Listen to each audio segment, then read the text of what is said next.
بالله من الشيطان الرجيم بسم الله الرحمن الرحيم ولا تتبعوا خطوات الشيطان انه لكم عدو مبين. میرے بزرگوں دوستوں آپ حضرات کو معلوم ہے یہ پروگرام کس وجہ سے کرایا جا رہا ہے. یہ پروگرام اس وجہ سے کرایا جا رہا ہے تاکہ ہم سب کے نفس کو پاک کیا جائے اور جناب نبی اکرم صلی اللہ علیہ وسلم کی سنت اور ان کی زندگی کی اطاعت کے لیے ہم لوگوں کو کوشش کرایا جائے کہ جناب نبی اکرم صلی اللہ علیہ وسلم کی جیسی زندگی تھی اور صحابہ کی جیسی زندگی تھی ویسے ہم لوگوں کو بنایا جائے، ہمارے دلوں کو اور ہمارے جسم کو پاک صاف کیا جائے. یہ مجالس اسی لیے قائم کی جاتے ہیں، مقصد یہ ہوتا ہے تاکہ ہم دنیاوی اعتبار سے بھی سنوریں اور آخرت کے اعتبار سے سنوریں. اللہ تبارک تعالیٰ نے انبیاء علیہ السلام کو اسی لیے مبعوث فرمایا قد افلح من تزکا کہ اللہ کے رسول آپ ان کے دلوں کو صاف کیجیے، پاک کیجیے.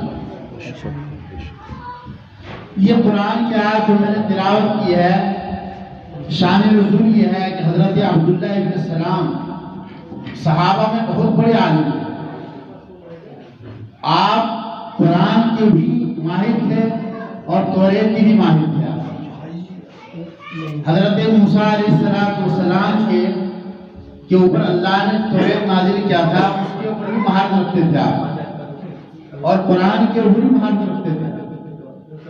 عبداللہ ابن السلام نے ایک دن سوچا کہ میں دونوں پر عمل کر لوں، توریت کے اوپر بھی اور قرآن کے اوپر بھی. تو اللہ تبارک تعالیٰ نے آیت نازل فرمائی وَلَا تَتَّبِعُوا خُطُوَاتِ الشَّيْطَانِ کہ شیطان کی عمل کرو، یعنی دونوں پر عمل نہیں کر سکو گے. جناب نبی اکرم صلی اللہ علیہ وسلم کو مانو اور حضور اکرم صلی اللہ علیہ وسلم کی اطاعت کیجیے اور قرآن کی اطاعت کیجیے. قرآن کی دنیا میں آنے کے بعد اب کسی کتاب کی کوئی ضرورت نہیں ہے. جناب نبی اکرم صلی اللہ علیہ وسلم کے آنے کے بعد اب کسی نبی کی کوئی ضرورت نہیں ہے. اسی لیے جناب نبی اکرم صلی اللہ علیہ وسلم نے حضرت عمر فاروق رضی اللہ تعالیٰ عنہ تشریف لائے اور کہا کہ جی توریت میں لکھا ہوا ہے، انجیل میں لکھا ہوا ہے.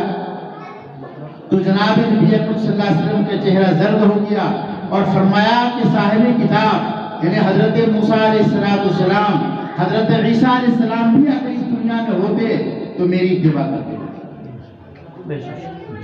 وہ بھی میری اتباع کرتے. تو میرے بزرگوں اور دوستوں، ہم اس مقام پر یہاں پر آ کر کے بیٹھے ہوئے ہیں. حضرت مولانا بلال صاحب دامت برکاتہ تشریف لا رہے ہیں اور ان کے والد محترم مولانا حامد حسین صاحب بہت بڑے عالم تھے. ایک رات پورا قرآن پڑھ جایا کرتے تھے، اسی مدرسہ انداسرم پڑھایا کرتے تھے. مفتی کفایت اللہ رحمۃ اللہ علیہ بہت بڑے مفتی دنیا ہندوستان سے گزرے ہیں، اسی مدرسے میں پڑھائے ہیں، صدر مدرسے میں. مولانا بلال صاحب بھی اسی مدرسے کے پڑھے ہوئے ہیں، ہمارے مدرسہ دربار کے. اللہ تبارک تعالیٰ نے ان حضرات کے ذریعے سے ہم لوگوں کو خیر و اسباب کے لیے متعین فرمایا. جیسے انبیاء علیہ السلام کو دیکھنے کے بعد گویا کہ حضور نے فرمایا کسی عالم کی آپ نے اگر زیارت کر لی تو گویا کہ آپ نے کسی نبی کی زیارت کی. کسی عالم سے آپ نے ملاقات کی گویا کہ آپ نے کسی نبی سے ملاقات کی. اس لیے مولانا سے ملنا، مولانا سے بیان کرنا، مولانا کے پاس اٹھنا بیٹھنا، حضرت کے پاس بیٹھنا اٹھنا، ان سے اصطلاحات کرانا، یہ تمام کی تمام چیزیں ہمارے لیے خیر کا ذریعہ ہے. تو ہم سب حضرات یہاں تشریف اس لیے لائے ہیں تاکہ اللہ تبارک تعالیٰ ہم سب کو بہتر اور صحیح راستے پر چلنے کی توفیق نصیب فرمائے. میں آپ حضرات کو ایک واقعہ سناؤں گا، آپ حضرات بہت غور سے سننا. حضرت زید بن حارثہ ایک صحابی ہے. حکیم بن حزام جو حضرت خدیجہ کے بھتیجے، یہ بازار عکاظ جاتے ہیں. عکاظ مکہ کے پاس بازار عکاظ تھا، جیسے ہم بڑھیا کے پیر لگتے ہیں ایسی بازار اوقاس تھا مکہ کے آس پاس میں. حضرت حکیم بن حزام وہاں تشریف لے جاتے ہیں اور جا کر کے حکیم بن حزام نے بازار اوقاس میں سے زید بن حارثہ کو خریدا. چھوٹے سے بچے تھے. کچھ گنڈوں نے اور ڈاکوؤں نے اور بدماشوں نے زید بن حارثہ کو ان کے گھر سے گرفتار کر لیا, اٹھا لیا. پہلے زمانے کا اصول یہ تھا کہ جس طرح سے آج کے زمانے میں پیسہ, سونا یا اور مال و دولت کو لوگ چراتے ہیں, ایسے اس زمانے میں آدمی کو بھی چرا لیتے تھے, اس کو بازار میں بیچتے تھے. بازار خود باضابطہ طور پر منڈیاں لگتی تھی. جیسے گائے, بھینس, بھیڑ بکری کی منڈی لگتی ہے, ایسے آدمی کے خرید و فروخت کی منڈیاں لگتی تھی اس زمانے میں. تو بازار اوقاس میں تو ان بدماشوں نے کیا کیا, وہاں سے اٹھا کر کے اور لے جا کر کے بازار اوقاس کو بیچ دیا. اس کو خریدنے والے ہوئے حکیم بن حزام. جناب نبی اکرم صلی اللہ علیہ وسلم کی جو بیوی حضرت خدیجہ ہے, ان کے بھتیجے نے ان کو خریدا. چھوٹے سے بچے تھے, بچے اٹھا لیے. جب دیکھا حکیم بن حزام نے کہ چھوٹا سا بچہ ہے, رو رہا ہے بیٹھ کر کے, تو ان کو خرید لیا کہ اللہ اس بچے کو ہمارے حوالے کر دو, جتنا پیسہ لینا لے لیں. چنانچہ وہاں سے لا کر کے حضرت خدیجہ کے حوالے کر دیا کہ میں نے آپ کے پاس اس لیے لایا ہے تاکہ آپ کی خدمت یہ بچہ کر لیا.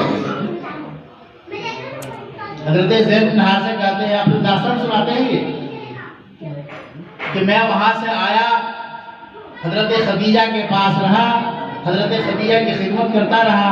جب جناب نبی اکرم صلی اللہ علیہ وسلم سے شادی ہوئی تو حضرت خدیجہ نے ان کو اللہ کے رسول کے حوالے کر دیا کہ میں کیا کروں گی کہ آپ کی خدمت کیا کرے گا بچہ. 6-7 سال کا بچہ جناب نبی اکرم صلی اللہ علیہ وسلم کی خدمت میں رہنے لگا. اللہ کے رسول کہیں جاتے تو ساتھ میں اس کو لے جاتے. کہیں پانی منگانا ہوتا تو حضرت زید بن حارثہ کہتے جاؤ پانی لے کر کے آؤ. کھانا منگانا ہوتا جاؤ فلاں جگہ سے کھانا لے کر کے آؤ. کسی بھی ضرورت کی وجہ سے کہیں بھی جانا ہوتا تو جناب نبی اکرم صلی اللہ علیہ وسلم اسی بچے کو بھیجتے ہی جاؤ. وہ بچہ سمجھتا تھا کہ میں تو غلام ہوں, میں خادم ہوں, میرا کام ہی کیا ہے. حضرت زید بن حارثہ کہتے ہیں کہ زمانہ گزرتا رہا, میرے ماں باپ, میرے چچا, میرے گھر والے رو رو کر کے برا حال کہ میرے بچے کو کہاں اٹھا کے لے گیا. ان کی والدہ روتے روتے اندھی ہو گئی, ان کے والد محترم بہت پریشان ہو گئے.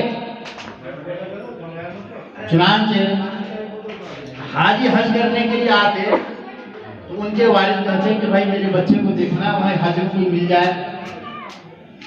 کچھ دنوں کے بعد حج کرنے کے لیے اسی علاقے سے بنو کرب کے لوگ وہاں سے آئے اور آ کر کے انہوں نے دیکھا بچے کو جناب نبی اکرم صلی اللہ علیہ وسلم کے پاس بیٹھا ہوا ہے. انہوں نے پہچان لیا کہ زید بن حارثہ ہے. تو حضرت زید بن حارثہ کو پہچاننے کے بعد جا کر کے وہ بات بتا دیا وہاں کہ دیکھو میں نے تمہارے بچے کو دیکھا, ان کے والد کو بتا دیا, ان کے چچا کو بتا دیا, ان کے ماں باپ کو بتا دیا کہ تمہارا بچہ فلاں جگہ میں نے دیکھا. چنانچہ ان کے والد وہاں سے چل دیے. ان کے چچا اور ان کے والد چلے مکہ پہنچے.